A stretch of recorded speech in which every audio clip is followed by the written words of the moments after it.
got a lot of UFO news to talk about today, so get in here. This is Jack with Cosmic Road. I'll talk about UFOs and the paranormal. Please like and subscribe and let me know what you guys think in the comments below.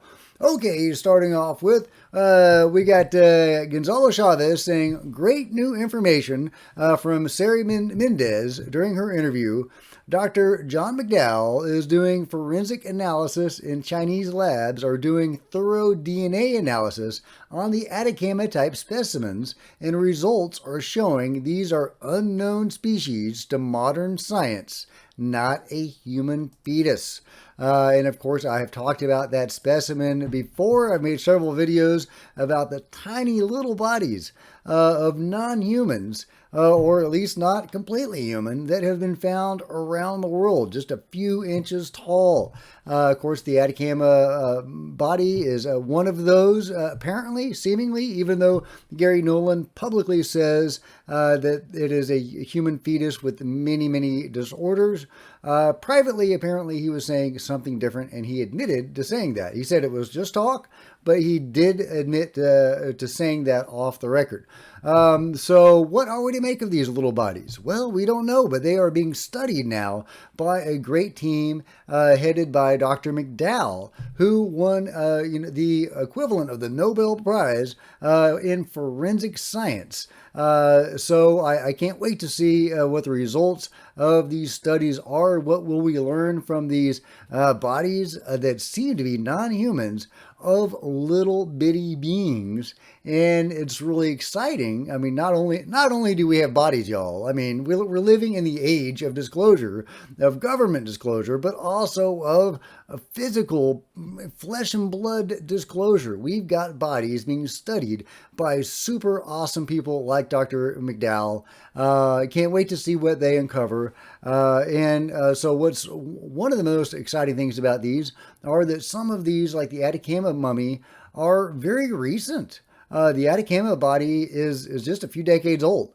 So, so just amazing stuff. The one in Russia, Alyoshinka, I'm totally butchering that name, it was alive when it was found.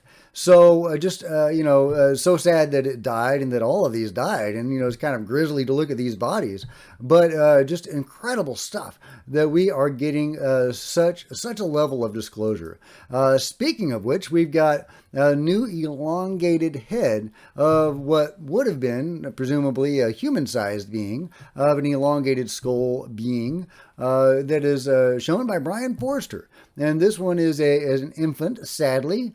But it does seem to be a genuine elongated skull being, not a human that practiced head binding. Let's listen to Brian talk about it for just a minute. Are the eyes, the nose, and the mouth area. The mouth is incredibly tiny, and the eyes appear to be quite large. The most astonishing aspect of it, of course, is that if it died at childbirth or 3 months old, that it is at least twice the size of a normal Homo sapiens sapiens. Its shape and size are not the result of water on the brain. What you can also make out is this is the neck. This is where the spinal cord and vertebrae enter the skull, and you can see that it's way in the back. In a normal human, it's in the center. So that's a very curious point. So this appears to be a genuine elongated skull being, and not a human that practiced skull binding. And the fact that it's an infant, a very, more or less a newborn, just maybe a few months old, most certainly is evidence that it is not a human that practiced skull binding, that this is indeed a genuine elongated skull being. So just incredible. I hope that this is going to be taken up by more mainstream science, like Dr. John McDowell, and, ideally Gary Nolan and, people at that level. I hope they take another look at these bodies. And I think that is beginning. I think we're in the early stages of mainstream science starting to take these bodies more seriously. But we will see. Fingers crossed. But we've got bodies, y'all. We've got bodies. Yeah, and we also have this from Michael Schallenberger, who says the U.S. government says it is not hiding a secret UAP program, but dozens of whistleblowers say it is. And now a new whistleblower has come forward to reveal what the government is hiding, including the name of the secret program, which is revealed here for the first time. Sadly, it's revealed behind a paywall, and I haven't paid for the paywall, so I don't know what the name of the program is or the alleged whistleblower. But getting down to the bottom of the article here, Michael says, and now existing and former U.S. government officials have told members of Congress that Arrow and the Pentagon have broken the law by not revealing a significant body of information about UAPs, including military intelligence databases that have evidence of their existence as physical craft. One of these individuals is a current or former U.S. government official acting as a UAP whistleblower. The person has written a report that says the executive branch has been managing UAP NHI issues without congressional knowledge, oversight, or authorization for some time, quite possibly decades. Furthermore, these individuals have revealed the name of an active and highly secretive DoD unacknowledged special access program, or USAP. The source of the document told public that the USAP is a strategic intelligence program that is part of the U.S. military's family of long-standing, highly sensitive programs dealing with various aspects of the UAP problem. Public is revealing its name here for the first time, behind a paywall. Hey, that's fine. I totally get it. And Michael's got to eat, and we've got to support works like this. So that is terrific. That is awesome. If you have read the article, let me know what you think. I don't know if we're supposed to divulge the name of the whistleblower or the program beyond the paywall, if that's allowed or not. But let me know what you think. Meanwhile, more details of the alleged video that Jack Sephardi saw of the gray being, the living gray being captured on 4K that was speaking. Okay. The video, and this is from a breakdown by David Haith. Thank you so much, David. David is awesome. The video of a gray being physicist Jack Sephardi claims he saw was filmed at a crash retrieval in a country foreign to the U.S., he said in X Spaces last night. Recalling from memory, because I haven't yet located his actual answers to my questions on the 7-hour show. Okay, but here we go. This is what he had to say. Compassion shown in the rescue of a small four-fingered, musical-voiced gray alien after its craft crashed was revealed in a secret video shown by a whistleblower to physicist Jack Sephardi.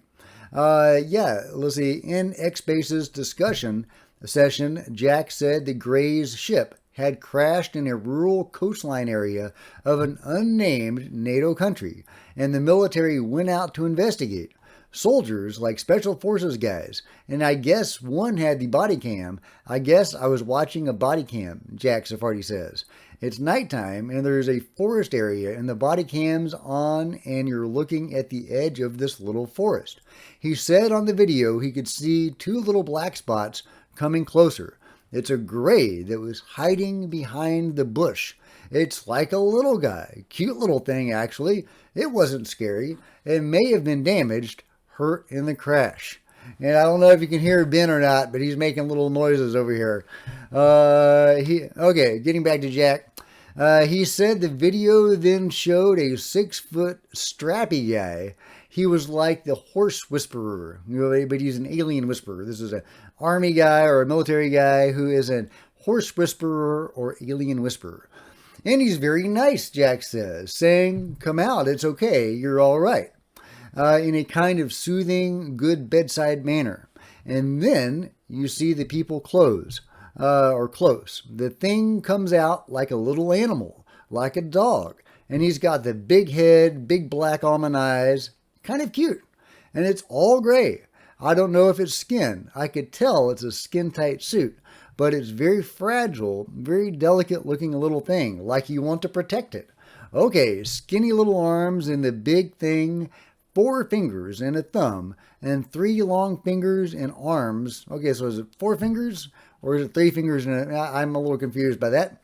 But yeah, in a body very thin, like from a concentration camp. Yeah, well, every single image we've ever seen of a gray alien, they're little spindly guys. Yeah, I've never seen an image of a fat gray alien. If you've seen one, let me know. I heard it talk, Jack says. It made musical sounds like a whale or a dolphin sounds. And then the video stopped. A very short video, but very clear. So I guess they took it in an ambulance. I didn't see that part. But actually, they took it to the hospital. That's all I know about it. I asked if his contact still, this is David saying, I asked if his contact still has the video. And Sephardi replied, well, he has more than that. He has everything. He's the main guy.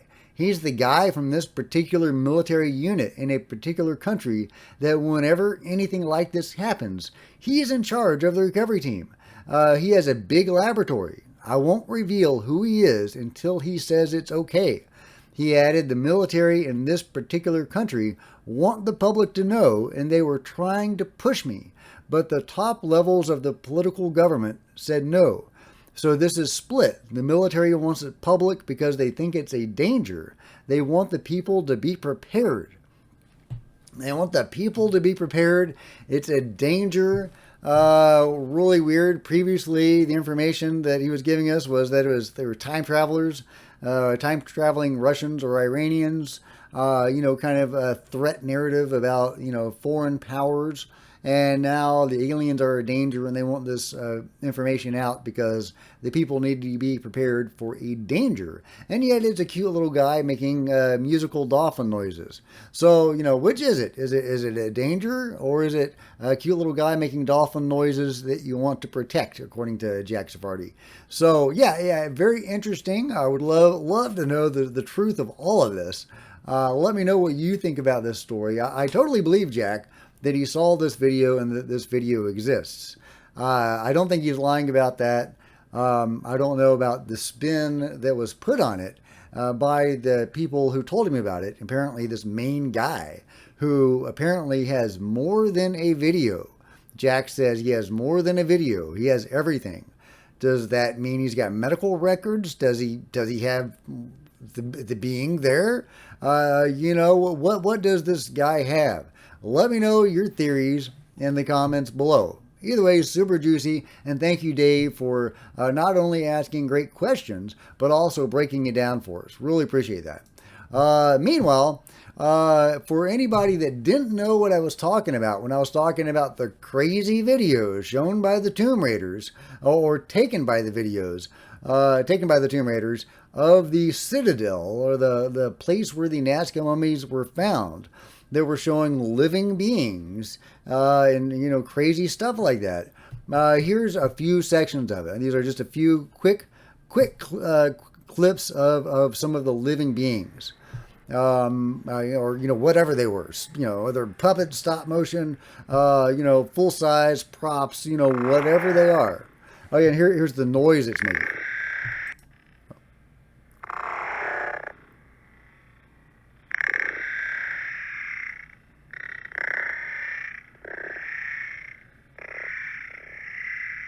So it's unclear if that noise is actually coming from this supposed being or not. Definitely not a musical dolphin noise, but it was kind of dolphin-like, the clacking noises, I guess.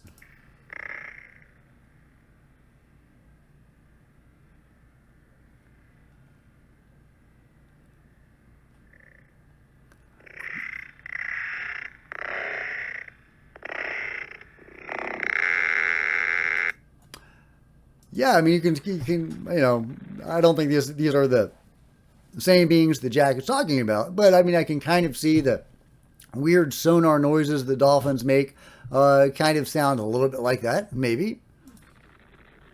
Ben agrees. Yeah, and here we get to the mantis being, Yeah, Tim Clark, the Mantis being. Oh, and thank you so much, Tim, for that awesome book you sent me on the crop circles. I love it. I love it. Crop circles are amazing, man. They're incredible stuff. Is this an actual mantis being? Is this claymation? What is this thing? I don't know. I don't know, but the reason why these are newly relevant is the image that Jaime Maussan released of one of the tombs in the Citadel that seems to be the same tomb shown in one of these videos. So does that mean the rest of the content of the videos are accurate, including this crazy fake-looking mantis being? What are we supposed to make of all this? More noises.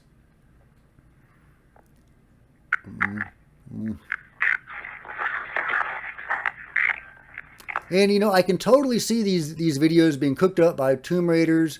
Maybe they knew some B movie guys that were making, that made props for B movies or something, and they cooked these things up in order to sell stuff on the black market. I could totally see that scenario. But I've gone through these videos a lot, and I've shown a lot of the content of these videos.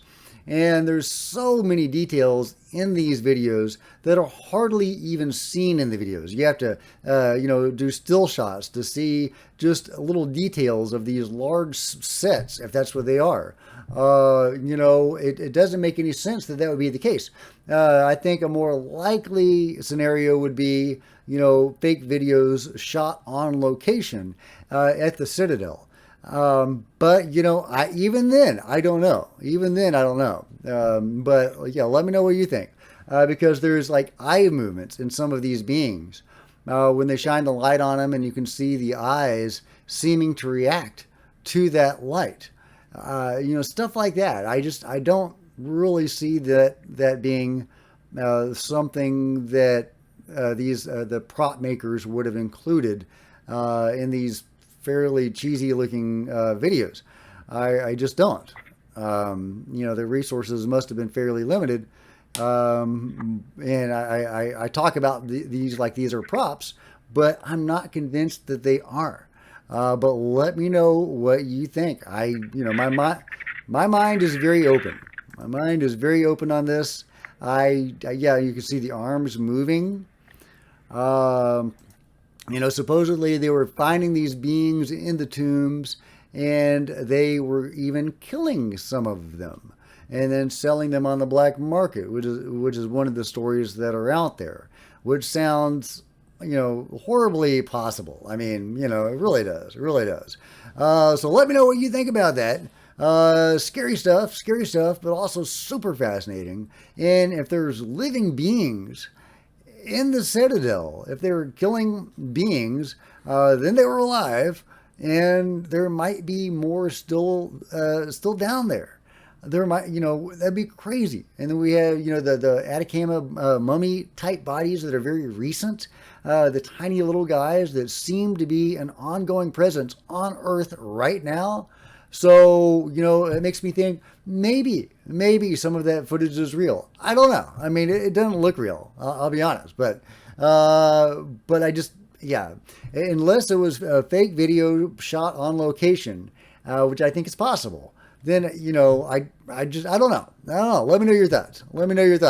But I'll end on this. Okay, yeah, if you are looking for a robot to manage your drinks on a crazy ship at sea, if there's a hurricane and you want to keep your drink from spilling, you need one of these guys. All right, so let me know what you think about this crazy steady arm wine pouring machine and everything else covered today in the comments below. And if you've enjoyed the video, please give me a big thumbs up. I sure appreciate it. Smash the like button, the bell, the notification button, all that kind of good stuff. And I'll see you next time. This is Jack with Cosmic Road, signing out.